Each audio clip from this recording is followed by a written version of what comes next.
Hi guys, welcome you all to the channel. बहुत सारे लोग परेशान थे कि हमारा बैंक अकाउंट सबसे ज़्यादा फ्रीज़ हो रहा है, जो गुजरात साइबर सेल से फ्रीज़ हो रहा है। हमने कुछ भी नहीं किया तो भी फ्रीज़ हो जा रहा है। हम इसको कैसे ठीक कराएं, क्या करें, क्या स्टेप्स लें, तो इससे रिलेटेड आपके लिए आज काफ़ी इंपॉर्टेंट और काफ़ी इंटरेस्टिंग वीडियो लेके आया हूँ। तो चलिए वीडियो स्टार्ट करते हैं। वीडियो स्टार्ट करने से पहले I would like to request, अगर आपने अभी तक चैनल को सब्सक्राइब नहीं किया तो please subscribe the channel and video को लाइक और शेयर करना ना भूलें। तो देखिए, एक टाइम था कि जब गुजरात साइबर सेल से मैक्सिमम ज़्यादा से ज़्यादा साइबर सेल जो गुजरात था, गुजरात साइबर सेल आपके बैंक अकाउंट फ्रीज़ करते थे। रीज़न कुछ भी हो सकता है, चाहे आप P2P ट्रेड कर रहे हैं, आपके अकाउंट में कोई फ्रॉडलेंट अमाउंट आता है तो फ्रीज़ कर देते थे। और रीज़न था P2P, अगर आप कोई शॉपकीपर है, आपने स्कैनर लगा के रखा हुआ है, स्कैनर से पेमेंट ले रहे हैं, उसमें कोई फ्रॉडलेंट अमाउंट आ गया तो आपका बंद हो जाता था। कोई CSC सेंटर चला रहे हैं, आपके अकाउंट में कोई पैसे डाल के पैसे लेके गया आपसे कैश, तो आपके अकाउंट फ्रीज हो जाते थे। कोई गैम्बलिंग एप्लीकेशन, बेटिंग एप्लीकेशन आप यूज़ करें जिससे पैसे आप विड्रॉ करते थे, और कोई फ्रॉडलेंट अमाउंट आ गया तो आपके बैंक अकाउंट फ्रीज कर दिए जाते थे।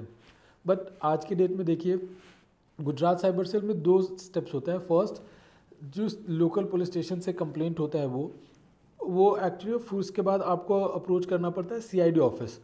जिस भी लोकल पुलिस स्टेशन से होता है वो अगर आपको क्लीन चिट देता है तो they forward it to CID office which is in Gandhinagar. अब उधर से वो करते हैं कि सारा उनको लगता है कि हाँ जेन्युइन है, सारी चीज़ें ठीक है, तो आपके बैंक को मेल करते हैं और साथ में आपके ब्रांच को भी मेल कर सकते हैं अनफ्रीज करने के लिए, जो कि आपका कोई भी लीन मार्क उसमें नहीं होता। अगर CID ऑफिस से सिर्फ आप NOC लेते हैं तो आपका अकाउंट अनफ्रीज हो जाता है, लेकिन जो डिस्प्यूटेड अमाउंट है वो हमेशा होल्ड रहता है। अब बात करते हैं कि अगर हमारा अकाउंट होल्ड हो जाए, डेबिट फ्रीज हो जाए, तो हमें करना क्या है। तो देखिए, सबसे पहले आपको अपने बैंक से सारी डिटेल्स लेके कंसर्न साइबर सेल को अप्रोच करना है। अगर लीन मार्क आपको चाहिए कि भाई मेरा इस केस में कोई रिलेशन नहीं रहे, कोई लेन देन नहीं रहे, कोई लेना देना इसमें नहीं रहे, तो आपको सबसे पहले कंसर्न जो पुलिस स्टेशन है उधर अप्रोच करके उनको सारी चीज़ें बता के उनसे NOC ऑब्टेन करना है। और NOC देखिए, वो NOC आपके बैंक को मेल नहीं करते, अदरवाइज बैंक को कर भी देंगे तो भी उससे कुछ होगा नहीं, बिकॉज गुजरात में 2 लेयर सिस्टम काम करता है।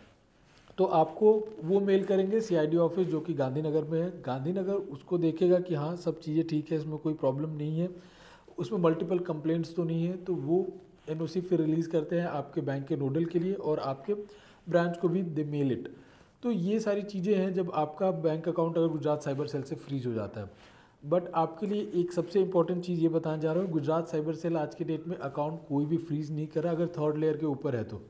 ये पहले होता था किसी भी लेयर में रहो, मैंने ये देखा है कि एक सिंगल रुपये के लिए पहले फ्रीज हो जाते थे, और गुजरात से हुए हैं सिंगल रुपये के लिए अकाउंट फ्रीज हो गए थे। बट आज के डेट में थर्ड लेयर के ऊपर कोई भी अकाउंट फ्रीज नहीं हो रहा है, यानी फोर्थ लेयर पे है तो कोई फ्रीज नहीं हो रहा। उसमें सिर्फ जो डिस्प्यूटेड अमाउंट है, सपोज आपने 50,000 का ट्रांजेक्शन किया और उसमें डिस्प्यूटेड अमाउंट 10,000 है।